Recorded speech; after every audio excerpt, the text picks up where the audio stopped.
Welcome to Chris Parkin Shooting Sports. This video is a bit unusual for me because I rarely do head-to-head comparisons for several reasons. One of which is I never get two very similar guns at the same time, and two, manufacturers often don't like it. Interestingly, these guns have got an Accuracy International AXMC and a Steyr SSG M1. You'll have probably seen the unboxing videos I've done of these, and they're both from the same UK distributor, Sportsman Gun Centre, and they have asked me to do one versus the other. So I've been shooting these for the last 4 or 5 weeks, and wherever one's gone, the other's gone with it. Wherever one's taken a shot at whatever distance, the other's done one too. And I'm left with an opinion of one versus the other. There is no specific winner, to be fair. There's a lot of difference between them, even though they're both designed to do the same military sniping job. And I've got a lot of written notes, so you might see me refer to paper, but you'll also see me refer to some targets, and you're going to see lots of footage of me shooting them. So please stick with it, and you'll find out what's my opinion, which is my favourite. But, you know, look on screen and you'll see why.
Looking at the AXMC first, we'll show you some of the features and I'll describe the difference and why I like the advantages of one over the other.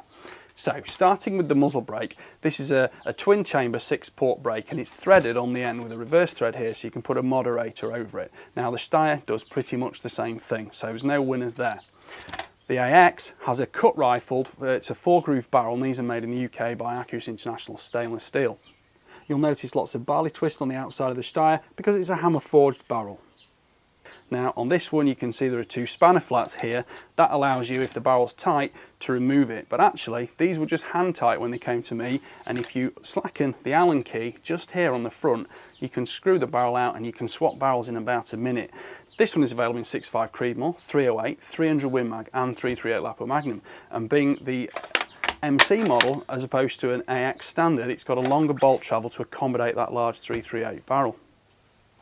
They've both got octagonal fore ends, they've both got loads of key slot, you can put on accessory rails, and they've both got Picatinny rails.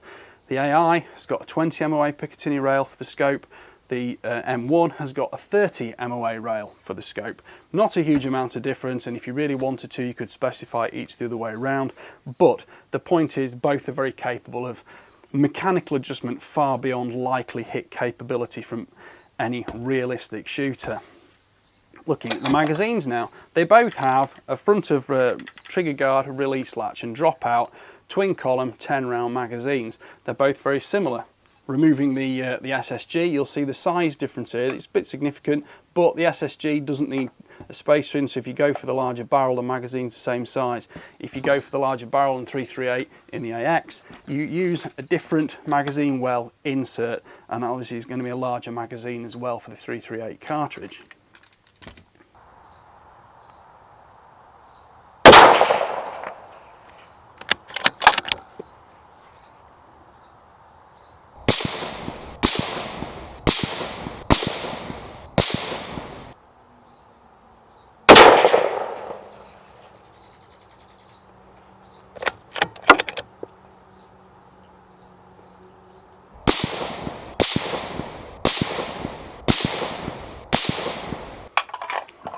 used them both with the same ammunition because I wanted to make sure everything was done on a level playing field. This is 168 grain Hornady ELDM match ammunition. It worked well in both rifles, and I'm going to show you the groups now, which I shot side by side on paper just to see which was the best in terms of group size. So I'll just move this rifle. Look at these. Everybody is so obsessed by what's the most accurate rifle, what's the best group size. Well, among many scenarios, at one point I just put both rifles on the floor with ammunition I know they both worked well with. Don't worry too much about zero because I was messing around a lot at this point with different types of ammunition, and it's the group that counts, not exactly where it is, because I will say this, both barrels are very temperature tolerant and will easily shoot more than 10 round strings, easily sub MOA. But 5 rounds from a cold barrel, that is a 17mm group. There is one slight flyer, and I'll tell you now, both rifles could shoot better than I could hold them still and aim them, because both of these groups were shot from the bench with just a rear bag, nothing extensive in terms of support. You can add whatever bipods and supports you want. I used an Atlas bipod on one and a Harris on the other. I think, to be honest, for both of them, they would both have deserved a wide stance bipod, but nothing was available to me. So, who wants to guess which is which? That's a 17mm group, that's actually a 16mm group, and funnily enough, these both accurately describe the difference between precision and accuracy, because accuracy is it's where you want it to be, precision is it's actually a smaller group. Okay, that is the AXMC and that is the SSG. Does it matter to me? Not at all. A few clicks on the scope would have had that back in the middle, and as I say, I was ammunition messing around testing that day anyway, so I don't worry about those kind of things. Both guns will do that, both guns will return to zero without a problem, and you can see, given a like-for-like scenario, and although they've got different scopes on both Nightfall scopes but different magnification levels, I made sure both of them were set at 20 times magnification to make sure the playing field was level on that one. But that gives you an idea. There's nothing to choose between them on the accuracy, precision, which is the best gun, which is going to shoot the smaller groups. Because I'll tell you now, I shot smaller groups than these with hand loads and a slightly larger scope share between the rifle, but I didn't think that was particularly indicative of a fair like-for-like head-to-head test. And of course, for review procedure, I have to use factory ammunition to make sure everybody's got access to the same things I've got access to. So let's just move on again now.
This is obviously the Steyr SSG. Both guns have an asymmetric magazine well, so it's more open on the left side than the right side, and since most shooters are going to be right-handed and they're going to be on the left side, just gives a bit more visibility to it.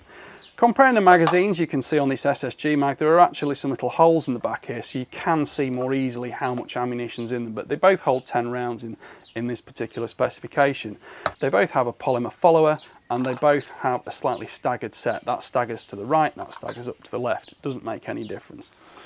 Now you can see on this one, we've got an underside Picatinny rail here, and that's ideal for mounting to a tripod setup. Interestingly, I didn't use the Picatinny rail when I was using a tripod setup for some shooting, and I used them both on a gun clamp. And in that scenario, the AI was actually a little bit better because it's got a slightly squarer, boxier underside. In comparison, it was slightly easier to clamp to. You can see on this AX the release catch for the bolts on the left side there, whereas on the SSG the bolt is released using the roller safety catch, which is under here at the back, and we'll go into those in a second. I think it's interesting to note whether, if you drop a single round in the ejection port of one of these rifles, if it'll load smoothly. Yes, it does.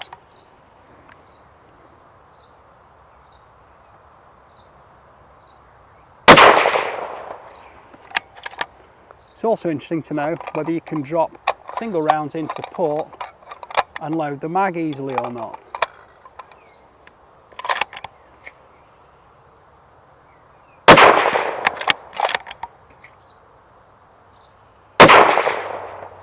Which would appear to be the case.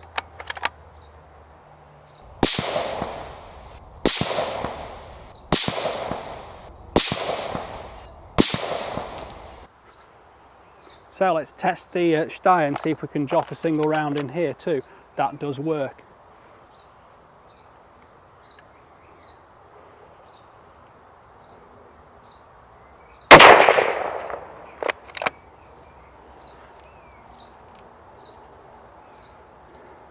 Now let's see if we can load the magazine through the ejection port.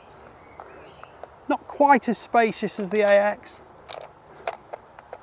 but it's actually a little bit easier to clip them into the mag.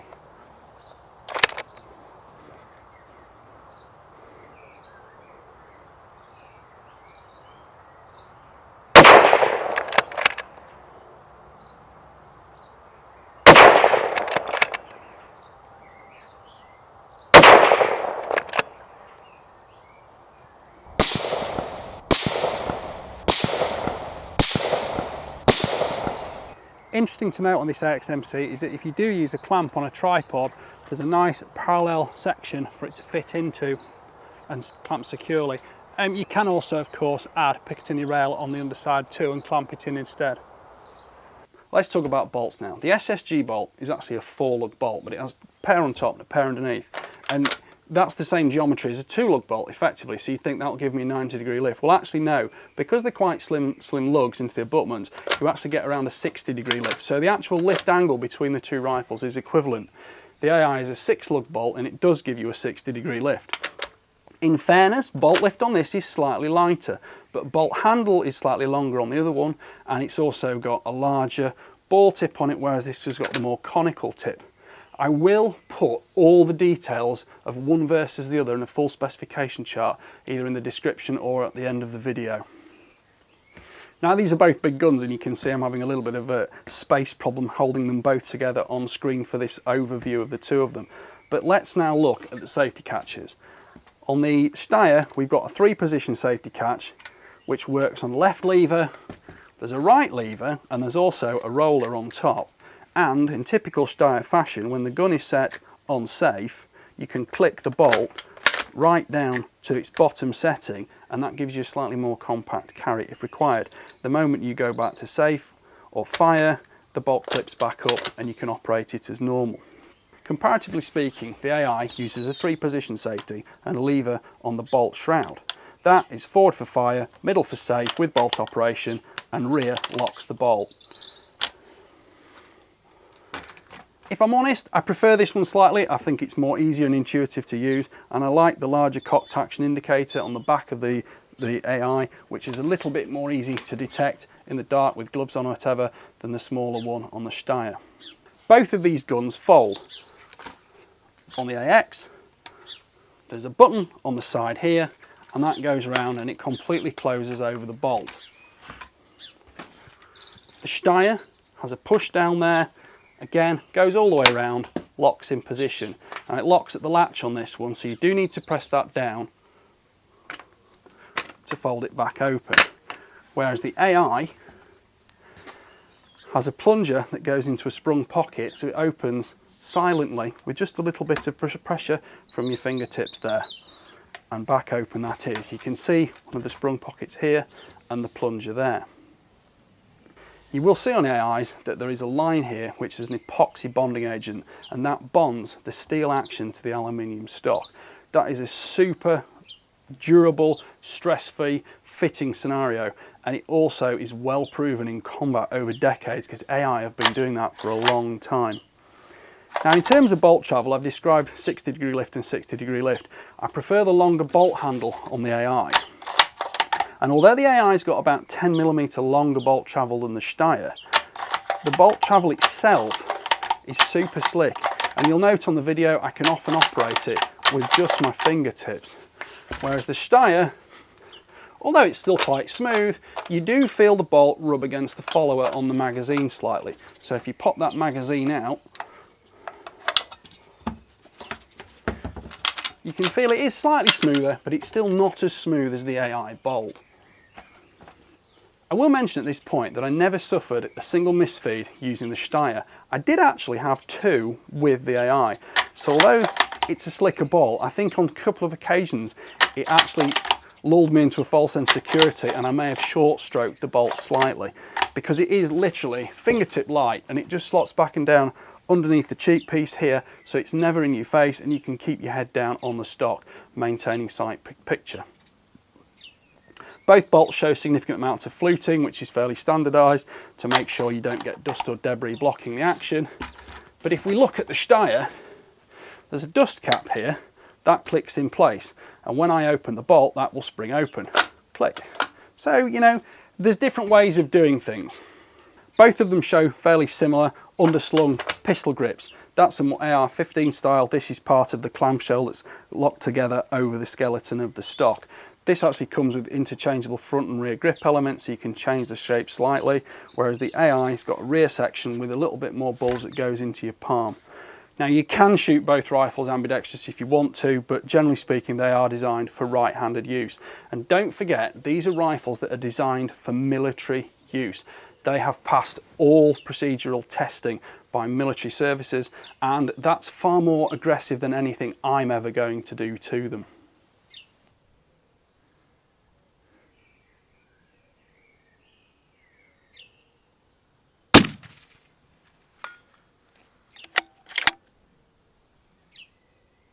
Having a little look at stock adjustability now. They both have nice, slender, narrow cheek pieces.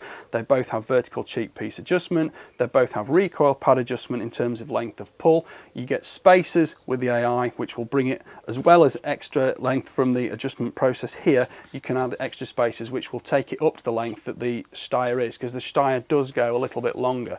And if I just pop that screw cap on the other side out and I press that, that will spring open.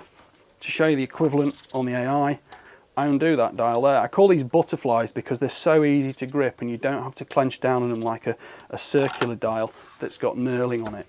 And that has got little 10mm ball detents there, which will change quickly. But as I say, if you want to go all the way up to 395mm with this, there are two spacers that come with the stock that will add another 30mm.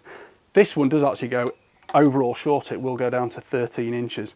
Which is great for certain scenarios if you're in particular conditions, but I suspect for people wearing body armour and webbing, they might need a shorter length of pull because they're physically more bulked out. This rifle does go to 400mm complete length of pull.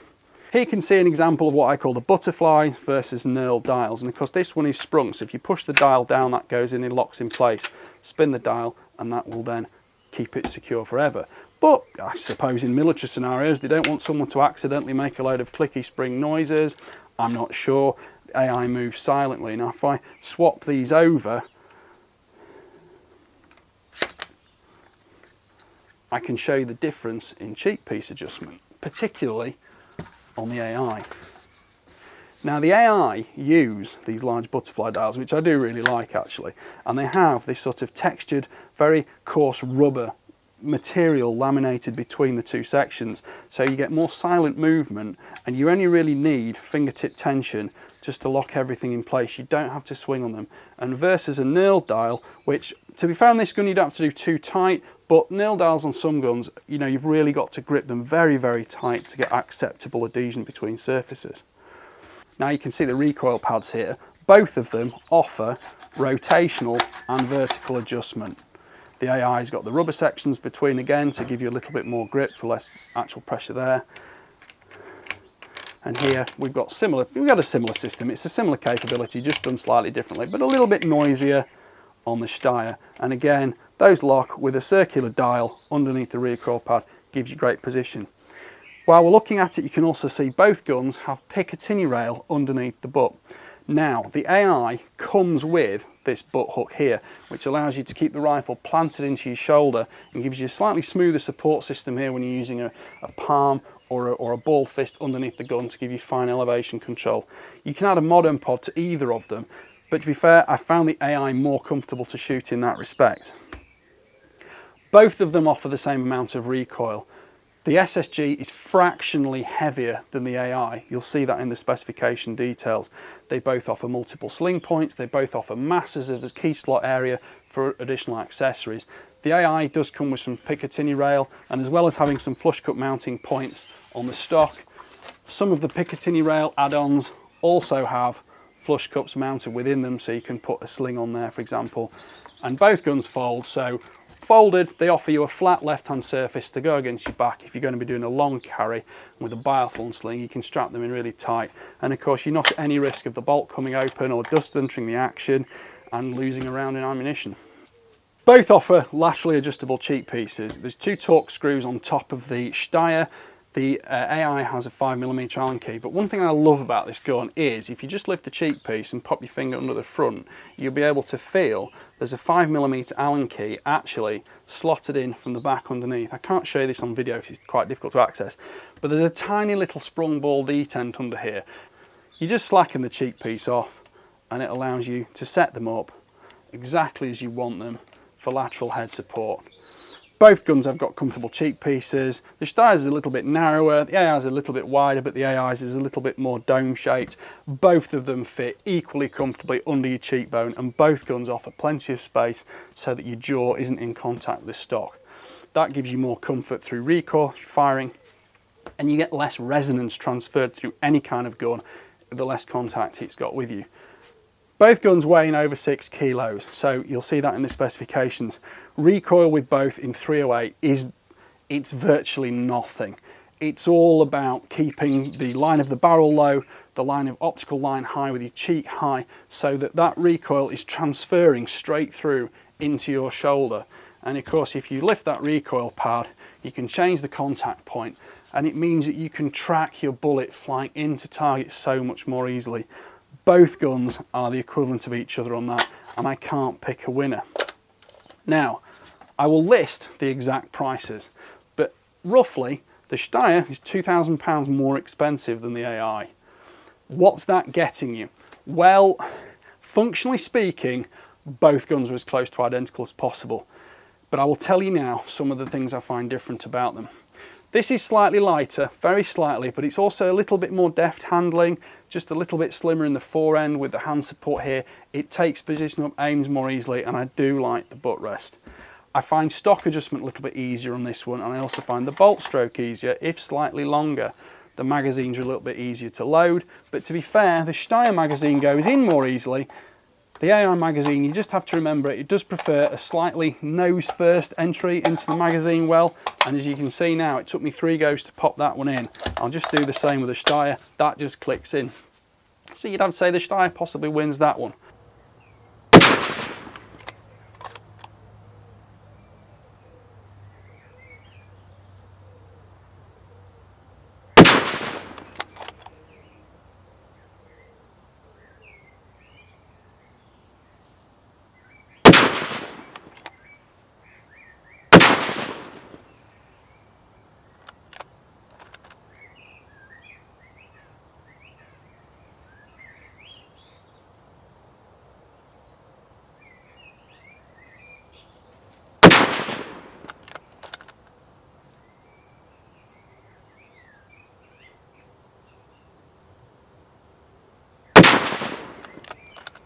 Both muzzle brakes offer equal recoil protection, and they both offer manufacturer designed overfit moderators that you can add to them.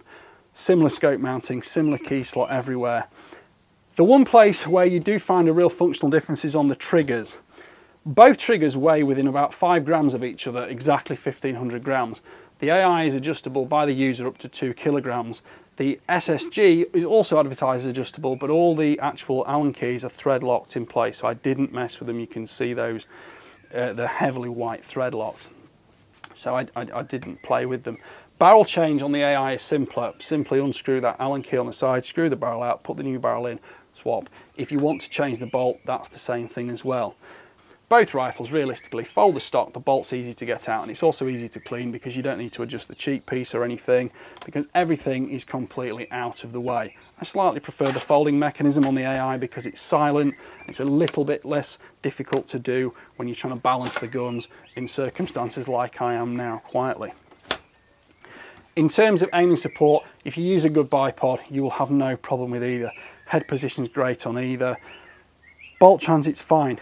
But the thing about the AI trigger is it's just crisper. Both at 1500 grams, they're both 2 stages, but the AI trigger pulls cleanly through to the second stage. You can hold there, apply a gentle squeeze, click. If you do exactly the same thing on the Steyr, through to the first stage, it's slightly spongier. And then when you are on that first stage, squeeze more, and you can feel a little bit of creep before you get the firing click. So I would have to say in that scenario, the AX is better. So it's an interesting one, really.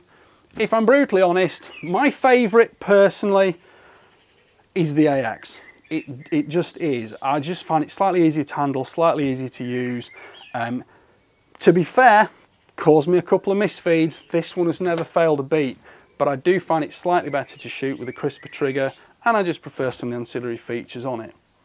Anyway, you'll see full specification details, and hopefully throughout this video I'll probably have peppered it with lots of in-use footage, target footage, etc. Both guns will have the looks and reputation that you're obviously seeking to follow. Are they any more accurate than a custom rifle of a similar price? Well, probably no, they're no more accurate at all, because that custom rifle, be it for a target purpose, would be made to exactly your specifications regardless of barrel length. SSG is a 25-inch barrel, there's a 24 on the AI. You can have variations and options to that, and of course the different calibers have different length barrels. If you go to the 338, you go to longer barrels. There are a few more caliber options on the AI, and it is easy to swap barrels if you ever want to in the future, either for choice reasons or because you've worn a barrel out. Personally, because this is made in the UK, and that's quite a rare thing to say these days, that's a huge factor going towards the AI for me. I find the grip actually slightly more comfortable on the Steyr, but it's not uncomfortable, and I think that sums up both rifles. Neither gun is technically disappointing in any way at all. Both will fulfill all your requirements. Both have proven themselves to many armed services, so who am I to disagree with them? Anyway, thank you for watching. Please like, subscribe, comment, and don't forget to click the notification bell to see the regular uploads. And don't forget, your comments are what drives me to make you more videos. So thank you for watching. Bye for now.